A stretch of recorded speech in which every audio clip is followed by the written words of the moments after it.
In this video, I'll discuss the pastoral and mysterious second movement of Brahms's Third Symphony.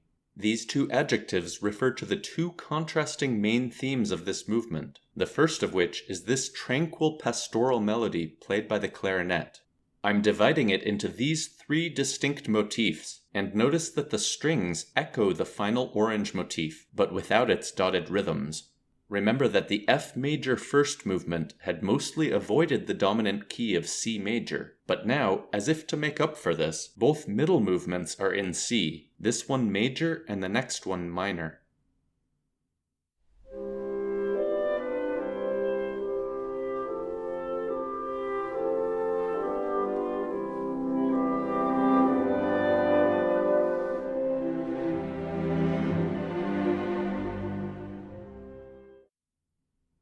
I like to speculate that Carl Nielsen, more than 3 decades later, might have had this opening in mind when he composed the slow movement of his Fourth Symphony that begins with a similarly naive and pastoral theme played by the same quartet of clarinets and bassoons.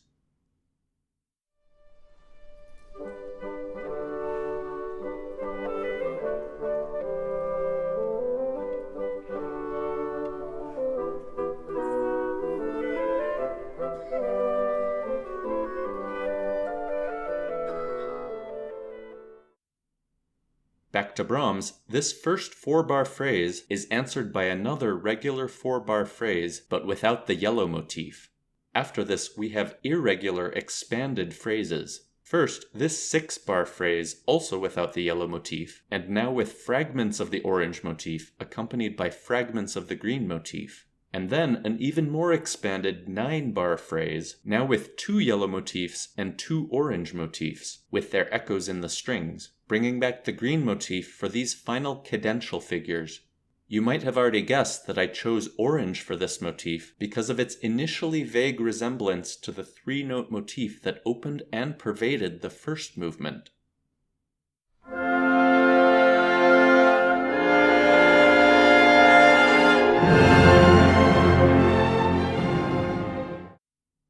But only with these last 2 entries is this connection unequivocally revealed when they finally ascend a full octave, matching the exact intervals from the first movement.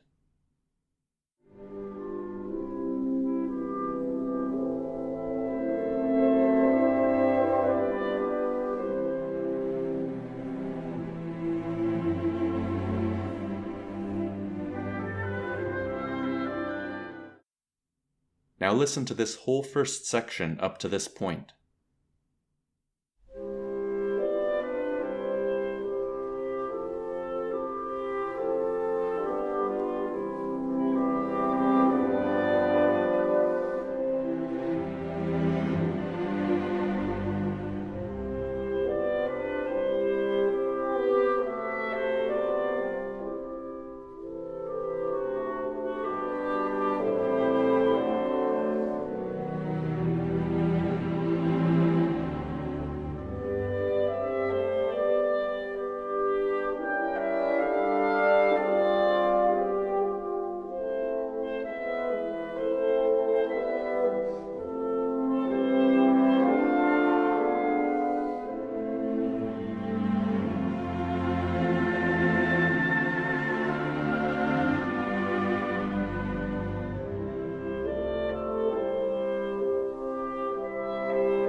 At letter B, we hear a more fully orchestrated transitional section that begins with a repeat of the opening theme, but now decorated by this new pink motif, first played by the oboes, that occurs frequently throughout the remainder of this movement with its inversion, or the upside-down version of itself.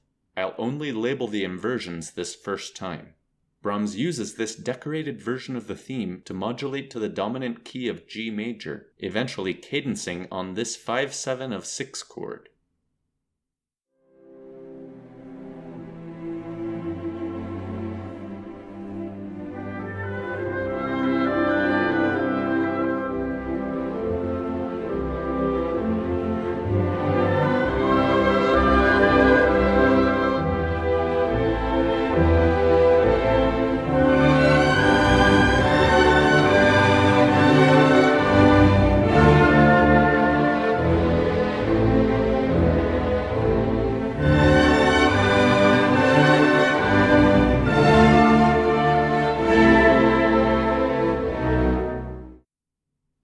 I considered nicknaming the new pink motif we just heard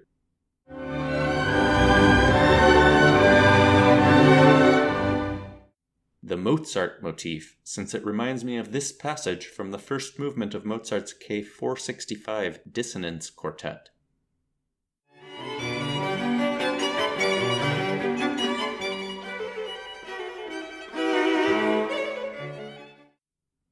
Back to Brahms, the cheerful mood we've heard so far now suddenly changes with this somewhat ominous transition, consisting of multiple entries of the yellow motif. This transition brings back the same metric ambiguity from the first movement, in which the entire final portion of the exposition section seemed shifted leftward by a beat. By now, we're already used to hearing the 4 alternating notes of the yellow motif begin on the upbeat.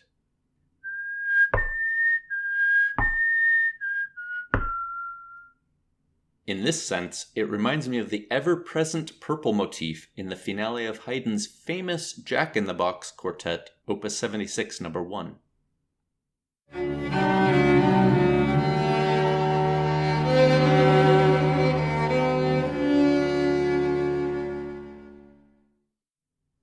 But now, with these syncopated sforzati on the weak beats, and then these staccato offbeat string chords, it seems like the yellow motifs are entering on the downbeat.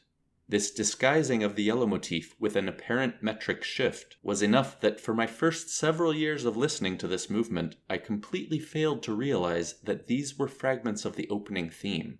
Now listen to this strange transition to the entrance of the mysterious second theme at letter C.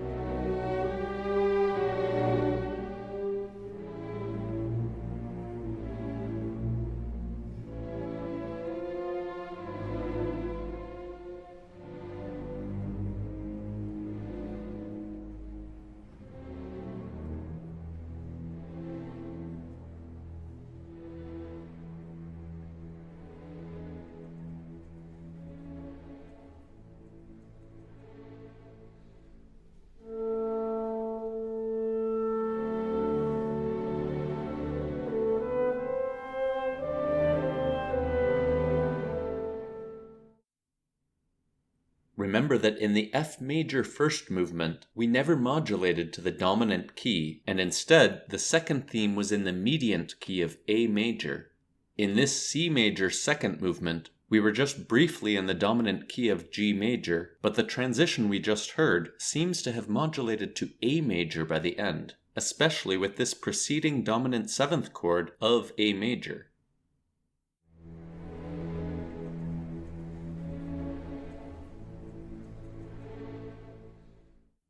This second theme is played by the same 2 instruments, clarinet and bassoon, that opened the movement, but with a completely contrasting mysterious character, partly due to its more exotic harmonies and ambiguous tonality. Despite the strange modulation to A major we just heard, this theme does seem to be returning to G, especially with this immediate dominant 7th chord of G, and a more routine harmonization would make this obvious.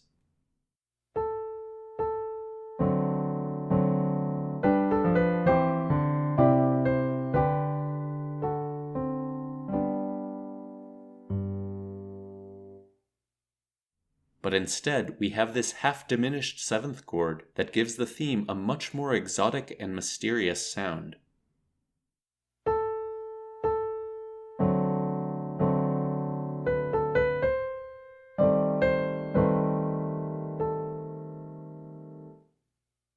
You've likely already noticed from how I'm highlighting this theme that its distinctive first two notes become the accompaniment. When the theme repeats up a fourth, the tonal ambiguity continues and it ends with a cadence to B minor.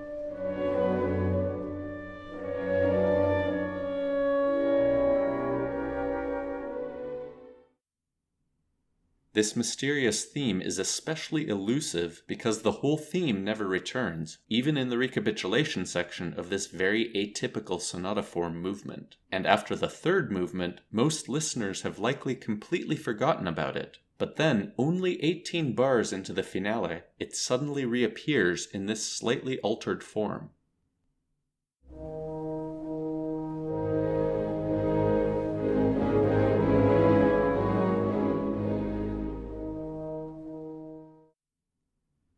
And then it ends up playing a much larger role in the finale, returning in both its development section and coda, after having been so fleetingly introduced in the second movement.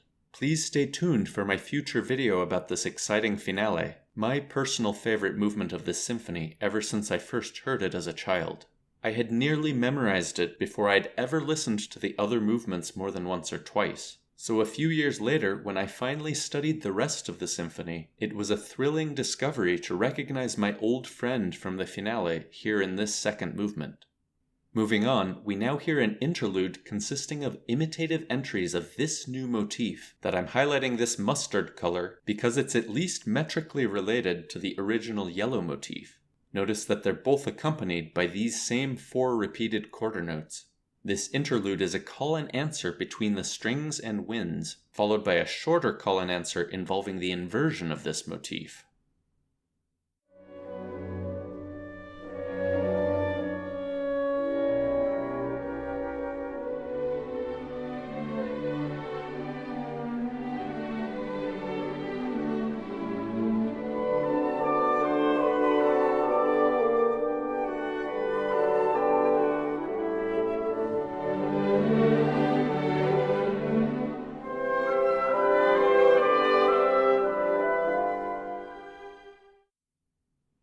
The interlude we just heard briefly brought back the cheerful pastoral mood of the opening, but now Brahms returned to the mysterious, with these strange entries that seem at first to be announcing the return of the blue theme, but the rest of the theme never materializes, and instead the 2-note fragments just continue repeating. I'll highlight these notes red because they immediately become dissonances that clash with the chords that follow, and then resolve upward.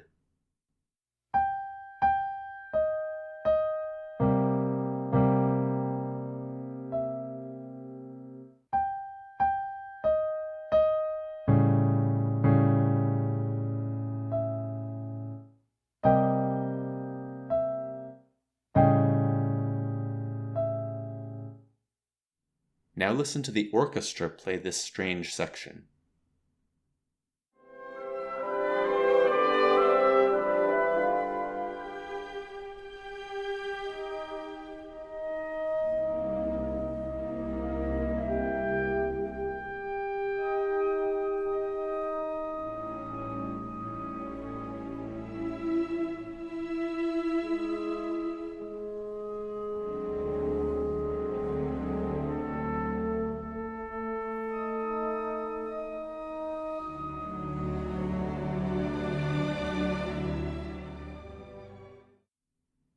As I mentioned before, the full blue theme never returns in this movement, but in the recapitulation, Brahms will remind us of its essence by bringing back these strange fragments we just heard. At letter D, we're finally unambiguously in the key of G major, and we hear a variation of the opening theme that decorates each motif with several chromatic passing and neighboring tones. Since this is obviously the beginning of a new section, I've always considered it the start of the development section, though this isn't entirely clear. The violins enter a half bar early with this new syncopated triplet counterpoint to the theme. I contemplated highlighting this red since it contains the famous Brahms Symphony motif I've mentioned in other videos, but also blue since it's reminiscent of the triplets from the blue theme we just heard. So as a compromise, I'm highlighting it purple. Notice that this purple figure eventually just doubles the yellow and orange motifs, but staggered by the syncopation, almost like a canon at the octave.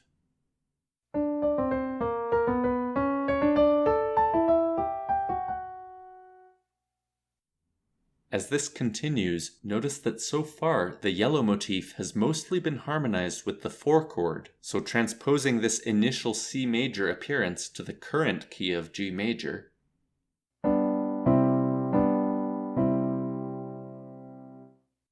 But now for the first time we hear this more striking harmonization that replaces the 4 chord with a chromatic mediant, the flat 6, so in G major this is E flat major.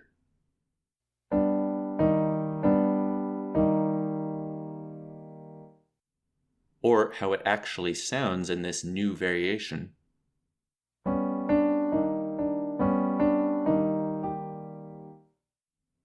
Only 2 bars later, we hear a gorgeous modulation to a chromatic mediant in the other direction, B major, and the theme repeats in this new key, but now inverting the counterpoint so the purple figure is in the bass.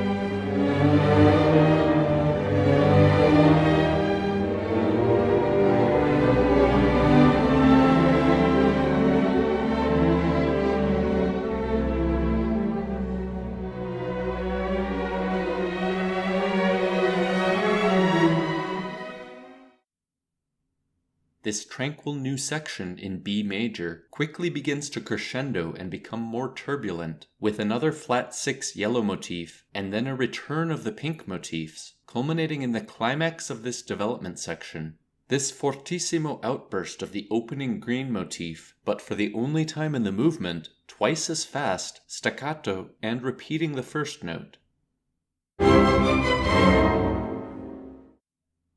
When it appears, I'll show this graduation cap, since it reminds me of the opening of Brahms's Academic Festival Overture, composed only 3 years before this.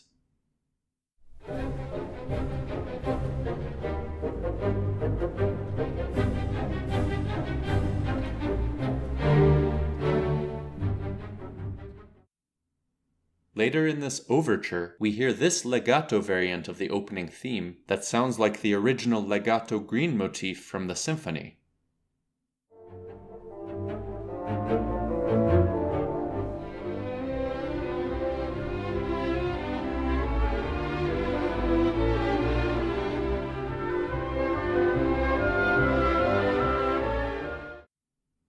Back to the symphony, now listen to this entire crescendo.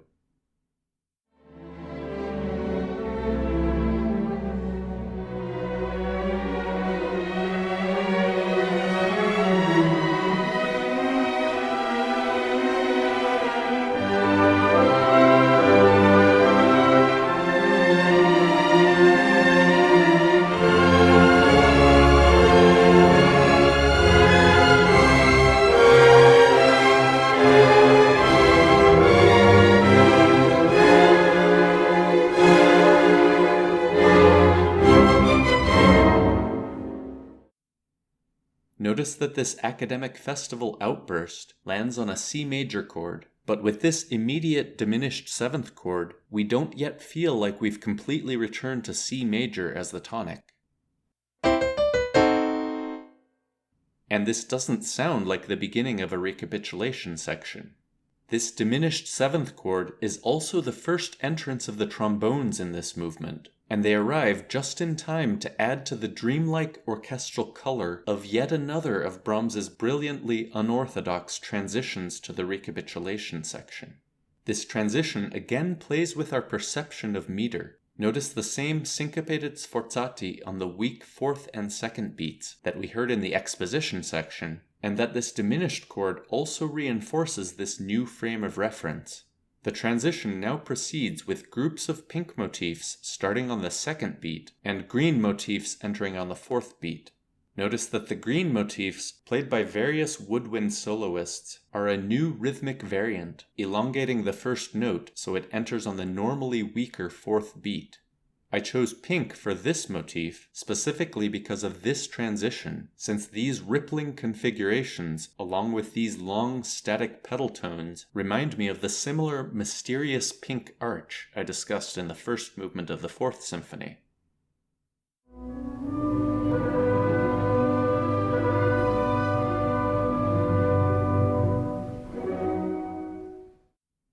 Back to the Third Symphony, despite these underlying C pedal tones, the real bass line is a descending chromatic scale, played by the bass trombone and cellos. The solo bassoon now continues with what can be heard either as an overlapping second entry of the motif, or as a slower echo of its final portion, but this also overlaps with the entry that begins the recapitulation section, again on the weak fourth beat. I'm highlighting this entry also with yellow, since for the first time it has the same rhythm and meter of the yellow motif, and this becomes obvious when it's immediately followed by the actual yellow motif. Notice now, as I play a simplified version of this progression, that much like we heard in the first movement, the dominant chord that we normally expect right before the recapitulation section is completely absent.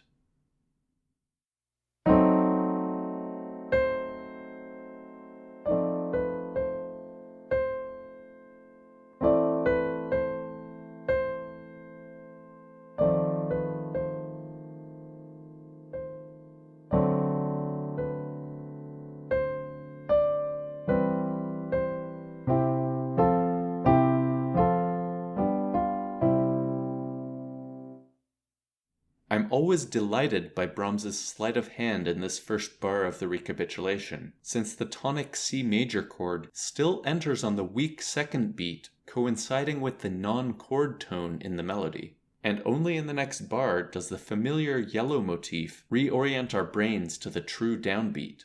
Also notice that the preceding chord again is not a dominant G major chord, but a D7 or 5/7 of 5 chord.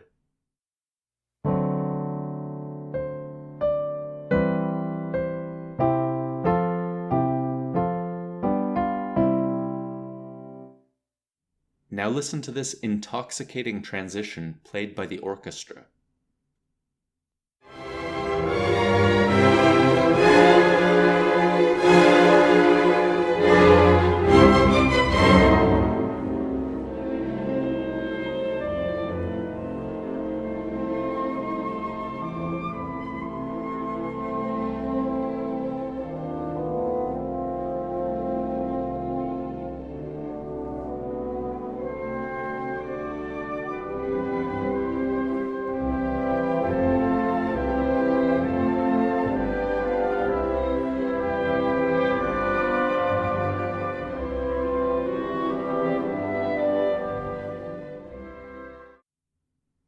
You likely just noticed in this first echo of the orange motif that the decorated clarinet version outlined the intervals from the first movement motto because of this appoggiatura, even though the simpler horn version did not. The first portion of the recapitulation is similar to the exposition, except these echoes of the orange motif are now also played by wind instruments because the strings are now playing the pink motif.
We've finally arrived at my favorite passage in this movement, the emotionally overwhelming expansion of this final cadential figure into this soaring violin melody, accompanied by this new figure and then by its inversion. I'm not the only person who loves this moment, as you can see in this recent exchange from the comments section of my video on the first movement. It's heartwarming to see someone else, in this case Johann Sebastian Bach 1212, having the same kind of mind-blowing epiphany about the intricacy of Brahms's music that I've experienced hundreds of times over the past few decades. This heavenly moment, as Johann called it, eventually dwindles to the return of the mysterious two-note fragments of the blue theme, completely omitting, as I mentioned before, the full blue theme from the exposition section, and also the mustard-colored interlude.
Notice that this final contented sigh from the strings is just a return of the syncopated purple triplet figure from the development section, but isolated like this.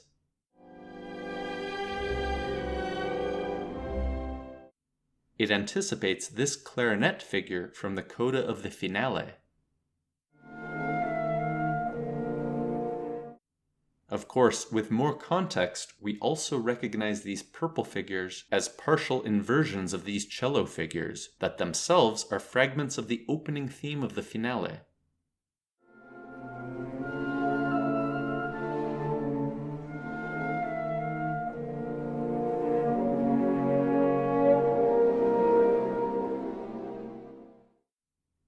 For comparison, here's the theme's first appearance at the beginning of the finale.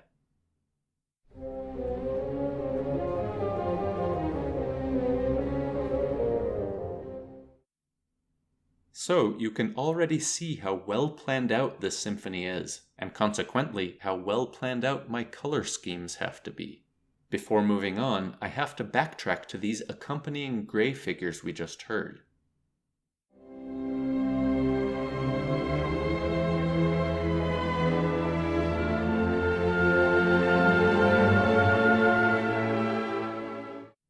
And point out how similar they are to the bass line that opens the slow movement of the second symphony.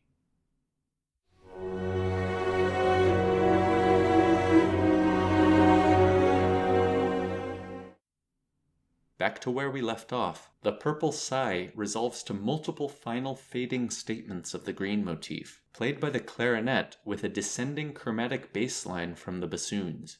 Again, the same combination of instruments that opened the movement, but also accompanied by these pizzicato tonic pedal tones in the lower strings that are just continuing the rhythm of the prior blue fragments.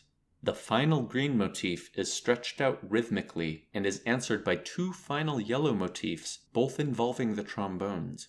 We now hear side by side the two different harmonizations I pointed out earlier, the first with the 4-chord and the second with the flat 6, followed by a minor 4-chord resolving to the tonic. Yet another Brahms movement ending with a plagal cadence.